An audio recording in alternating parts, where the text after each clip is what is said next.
Alright then, it's time for a team battle Zach. It's ranked, so don't worry, it's not a normal game. And yes, everyone's been asking about Zach because you've been seeing him in LCS and in solo queue quite a bit. Unlike Sejuani and what's-his-face, Nautilus and Sion, Zach sort of was kind of going under the radar. His pick rate isn't higher than it was before, but his win rate definitely is. The thing is, he wasn't popular prior to the Cinderhulk, so no one really bothered to try him. So the only people who tried him out were the ones who already figured he was well enough to use before. So, in the tier list, or not the tier list, but the top 10 thingy I released the other day, I didn't include Zach because up until the other day, I was the only Zach player I even saw. Like, I saw him in LCS, and then I saw him one fight against me in ranked 5's team and kicked my ass. And then I realized, okay, so I can't say it's totally fine for me to say he's good. Because if I just said, you know, I play Zach and he's top there, it seems a little bit biased, right? Either way, in the next iteration of the tier list or top 10, he's likely going to be near the top. In fact, I think I might even consider him higher than Sion, simply because if I was giving Sion early game credibility and sustain and safety, Zach pretty much trumps him in all of that, plus also having greater initiation powers and all sorts of chaoticness. I love Zach. We all know that. You can see all the Zach games I have. He's got high sustain, no mana problems because he doesn't have mana. He's got a lot of maneuverability for a tanky character and a surprising amount of burst damage too. So a lot of players never really gave him credit after he was nerfed.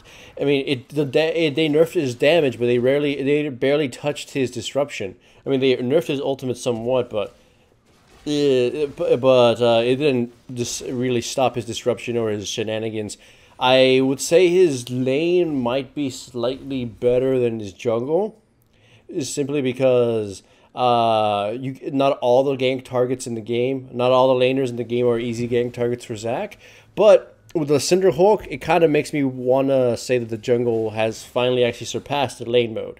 Because Cinderhulk is just a beautiful item on every tank right now. Anyways, as far as runes and masteries go, this game I didn't have the perfect runes I would normally want. Normally on Zach, I will want Magic Pen Red, Magic Pen Quint, Armor Yellow, and Magic Resistance Blues scaling ones. Rarely any cooldown reduction like I normally would. And the masteries are 5, 26, 0. It's the 4 cooldown reduction ones on the offensive tree, and the little magic one, the one that whenever you do magic damage to your opponents, it increases the damage your teammates can deal on them too.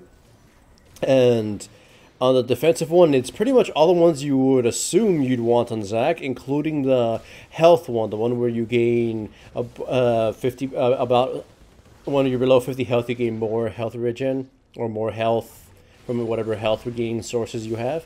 So yeah, as those be the masteries.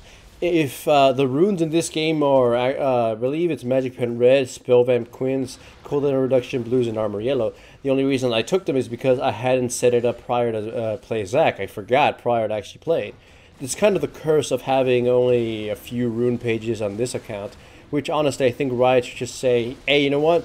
Every year we'll give all the people who've been playing for an entire year a free rune page, because why the hell not? It's some kind of reward for playing. Anyways, as you can see, one of Zach's best features is you're ridiculously tough to kill. You've already seen me do some really dumb things or be in a really bad situation and survive merely by the merit of my passive.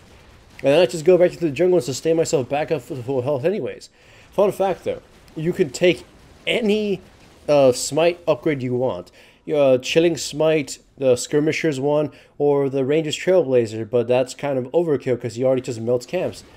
Look how when I go into a Wraith, I just 1 E, then 1 Q, and then W, and it's all just wiped out. It's pretty much gone. And the Ranger's Trailblazer is pretty much overkill, so you might as well get Skirmisher Saber or Stalker's Blade. In this case, I want Stalkers just for the extra burst when I jump on people. You'll see that come into play soon. Either way, I use it on the Caitlyn, dealt some damage, she's going to escape here, and then it didn't just sit on her face. Now, Zach is definitely competitive. You've already seen him in LCS, and that's where I figured out, you know what, if they're playing him there, then I can just, like, overcome my bias. Look at here, like, I actually get to deal a lot of damage. Well, not in this exact fight right here. Graveson's the one that comes in to save the day. I get to deal damage, and I don't have to actually build any damage items. Of course, that's kind of what's been happening with tanks right now, and I'm pretty damn sure it's gonna get nerfed eventually. But it's made of really fat HP tanks like Zac too strong. I love it. There's gonna be a fight to look out for. I don't quite remember what time it exactly happens, but it's near the end. Versus me, Lee Sin, and the entire enemy team. It's going to be funny, so watch out for that. Spoiler alert, I guess, even though I gave the spoilers after I mentioned that. Nonetheless, one of those Zac's greatest strengths that a lot of players didn't exactly give credit to was how good of a farmer he is for being a tank. Him having no mana restrictions and pretty much being able to spam his spells to kill everything is a huge boon to him. So, despite the fact that tanks are normally slow and whatever, Zac, despite the fact that he's kind of slow and moving around, his E just allows him to pretty much slingshot from camp to camp. Fortunately for him, the slingshot is also deals a lot of damage, which is actually a good point to bring out about his slingshot. One of the worst things about Jungle Zac is even though his damage tends to be really high in the whole burst, it tends to have very little finishing potential, so to speak, which is also kind of why I took the Chilling Smite. The finishing potential of a champion is usually when they have the ability to do good amount of damage, but do they have enough to finish the target off? Like think of Maokai or Malphite. They can go in, slam a target, and boom, chunk out a lot of their health. But after that, they just don't do anything. They don't have they don't have more spammable spells. They're not naturally really powerful at killing something. Usually it's just the gimmicky builds where you build a bunch of AP or magic pen on them that sometimes can edge out that kill. But in most cases, Zac and stuff doesn't have the killing potential, and it's worse in the jungle because you're forced to max out E for the ganking power, for the range. And if you wanted to do more damage, you'd max out your Q. So in the jungle, that is kind of a liability. I mean, at least when it comes to fighting. So early on, Zac's damage is more relegated to the whole bursting. I enable other people to kill things. So that's kind of what, if I don't hit my E, my damage plummets. Like if you've played Zac before, if you're gonna be interested in playing Zac, watch this. Actually, watch it right here. Boom. That's the majority of my damage is gonna come from my E and my ultimate. And after that, I really don't do anything. I just kind of, wet noodle slap people. Like I just slowly inch away and kill everything. Fortunately for all tank junglers who suffer from this, the Cinderhulk gives you a little bit more damage that might be enough to kill everything, so your shitty killing potential doesn't really matter. Nonetheless, as you can see in this game, I'm just kind of globetrotting.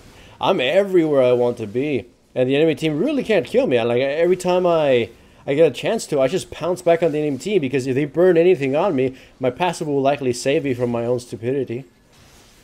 Or better yet, like the enemy team can't pin me down, because honestly they have no crowd control. Zac was just perfect. I saw Thresh and Kennen and I thought to myself, should I pick Olaf? Nah, I'll just pick Zac and be a nuisance. Nonetheless though, Zac still has I mentioned it still has the issue of not having the killing potential he wants. He still has kind of an issue of some awkwardness with his abilities. Like his Q has this odd interaction of sometimes just shooting in the wrong place.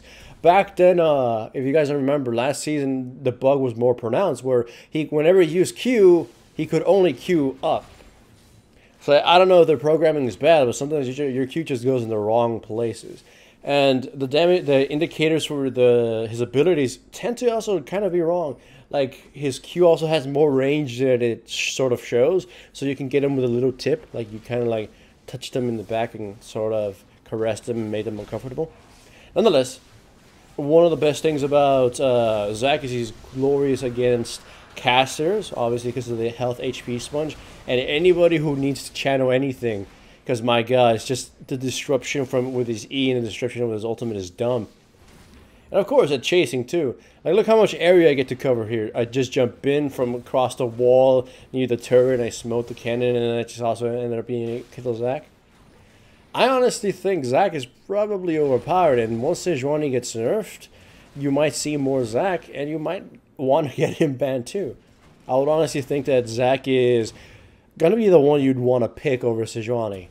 Because while Sejuani has a better win ratio right now, she's got more murder power, Zac tends to be much more reliable and consistent. Again, the whole early game thing. Sejuani's early game is shit, and Zion's is, I mean, Zac's is perfect, and he stays strong all the way through the game. Though, of course, Sejuani's late game will still be better. Still, though, it will depend on matchup, and I'm going to say that in most cases, Zac also has better matchups than Sejuani. So we'll see what happens. You can see right now that the enemy team really just can't do anything. Me and Hecarim are just bashing their brains in. We're tanky, we're unstoppable, and our initiation is glorious. The enemy team right now sort of made the bad decision of picking nobody with initiation. It's sort of like a really shitty thing that happens in solo queue often. They pick champions like Zed, like Lee Sin and stuff, and they're just wondering, you know, one of you has to be the one to initiate the fight, because if Zed goes in and doesn't get anything, then the rest of you are going to just get bitch slapped. And honestly, it's happening. Like, they didn't get a chance to snowball, and now they're just going to be punished with the champions who have the better mid game, or the better team fight.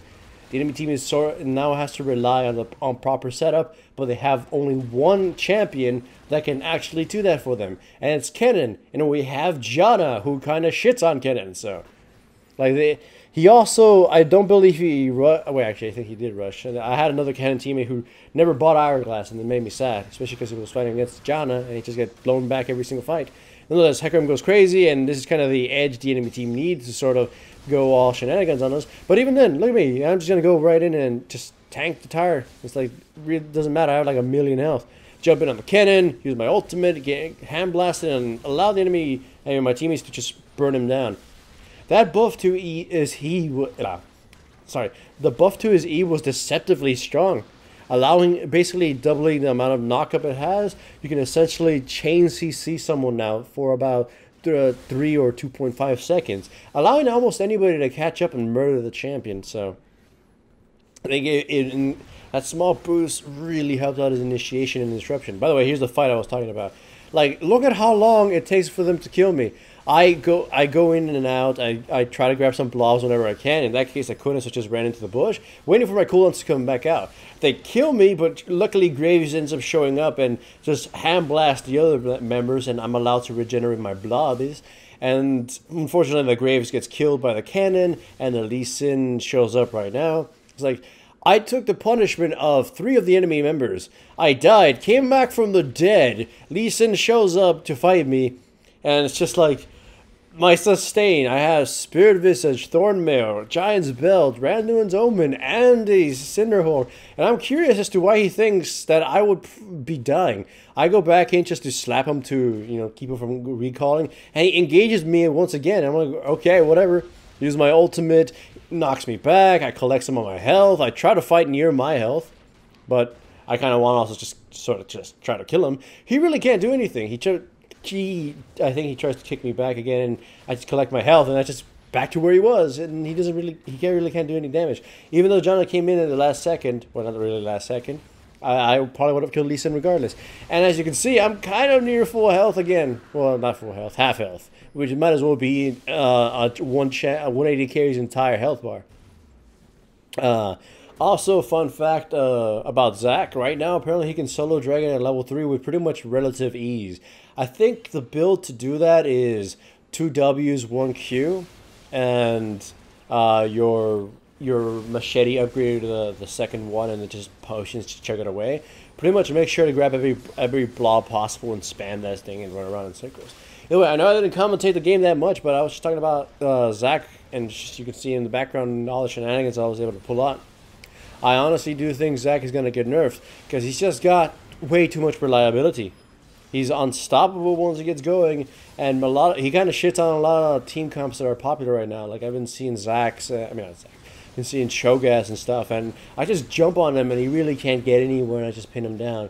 He's really bad against assassins, but they're sort of aside from a few of them, and I guess the solo queue Zeds, I haven't seen a lot of them. So most mid lanes have been something like immobile Ahri. I mean, yeah, she gets mobile with her ultimate, and Lissandras and shit, so I just kind of take advantage of them with their immobility. Nonetheless, though, like I said, I do think Zac is gonna get his ass nerfed. But I really do recommend you try to learn to play him. In fact, I think I did recommend people learn to play him a long time ago. He's just good. I think he's one of my favorite champions, and also one of my top win ratio champions. So I'm actually glad that I can play him right now. I think this was a promotion matches, and I actually ended up winning it, as you can see. Actually ended up winning it. All the tanks are playable once again, and I'm just kind of stomping everything with all my fatties. So either way, hooray for Zach. This game went smoothly, and it was kind of even throughout the whole thing, though, but it was pretty smooth, and it did showcase Zach's power. Nonetheless, pick him up. I know he's expensive on IP, but he's definitely worth it.